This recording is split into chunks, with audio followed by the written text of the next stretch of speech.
Voilà, on débute. Ça te prend du caramel mou. J'ai acheté un sac de les Waders originales. Ça te prend du caramel, sauce caramel, soit que tu le fasses maison. C'est tout simple. Là, tu peux faire une petite recherche sur Internet. Donc, sinon, ben, tu l'achètes du commerce. Il n'y a pas de problème. Du jus de pomme, peu importe, là, ton jus de pomme, qui va remplacer en fait ton eau.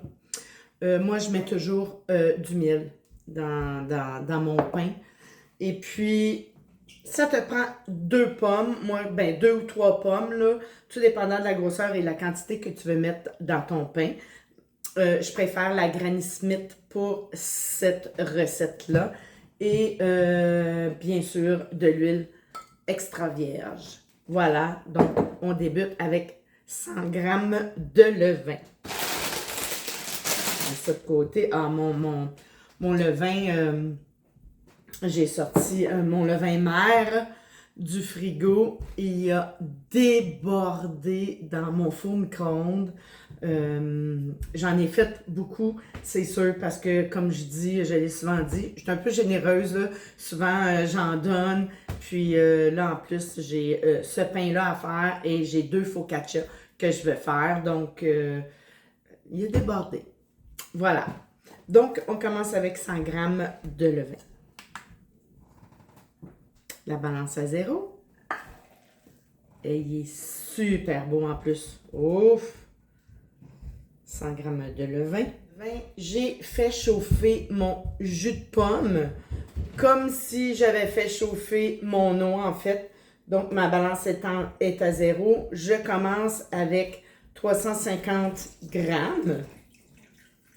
Je rajoute 2 cuillères à soupe de ma sauce caramel qui est encore hyper chaude. Je l'ai fait ce matin. Ce qui va faire ton sucre, puis encore plus de goût en fait. Voilà. J'ai dit que je mettais du miel, mais là, j'ai changé d'idée parce que ça va être déjà assez sucré comme ça. Fait que oublié le miel, ce que j'ai dit tantôt. Et maintenant, on retire de la balance et on fouette jusqu'à ce que le tout soit très homogène. L'odeur du caramel. Un coup bien mélangé. Maintenant, on rajoute le 500 grammes de farine. On remet la balance à 0. Youhou! Mon bol il glisse. 500 grammes de farine. Normalement, j'ai mis 500 grammes. Ça devrait arriver juste. Et voilà. Ensuite de ça, balance à 0 et je mets 30 grammes d'huile d'olive extra vierge pour un pain encore plus moelleux. Et je fouette. À cette étape-ci, souvent la première étape, moi, je prends des gants. C'est ce que je vais faire, c'est sûr. Première étape de fait. Voilà, on va laisser reposer. J'ai bien mélangé comme il faut. Et on va laisser reposer pendant 30 minutes avec un petit linge. Voilà. À tantôt. Rendu au deuxième étirement pliage, c'est à ce moment-là qu'on rajoute à environ la moitié de la pomme qui est coupée.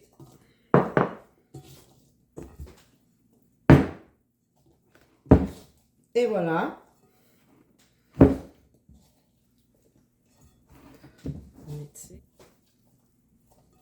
Et on va laisser encore au repos environ 30 minutes pour rajouter le restant des pommes.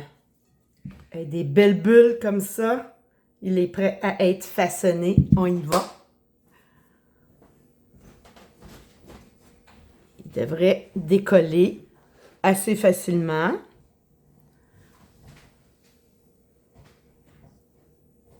Et voilà, hey. Es-tu belle la pâte, hein? Oh! Bon. Mais 5 heures, là, il était prêt. C'est parce que c'est moi qui n'étais pas prêt à 5 heures. J'ai dû couper le caramel et les pommes. Bizarre, là. Bon. OK.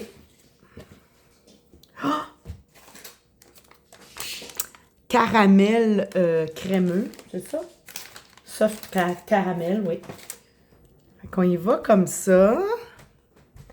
Et, tu sais, il y en a plusieurs qui ont fait cette recette-là. C'est pour ça que je me suis dit, je me lance. Et puis, eux, ils mettent pas de cannelle. Mais moi, j'ai tellement le goût d'essayer avec de la cannelle. Un petit peu dedans. Pour pas trop non plus enlever le goût du caramel. J'essaie de décoller un petit peu pour pas qu'ils soient trop collés ensemble. Caramel. Voilà. Ça a l'air pas pire, ça. J'en rajoute juste un petit soupçon de farine. Je vais faire incision ici. Je vais comme ça à l'œil pour celui-là parce que je serais pas étonnée qu'il explose dans le four. OK. Oh my God! Il est vraiment beau. À l'intérieur, le jus de pomme qui remplace l'eau. C'est super bon. Moi, je vais goûter vraiment. Écoute, regarde ça, c'est bon. Oh! Il est tout chaud encore. Il est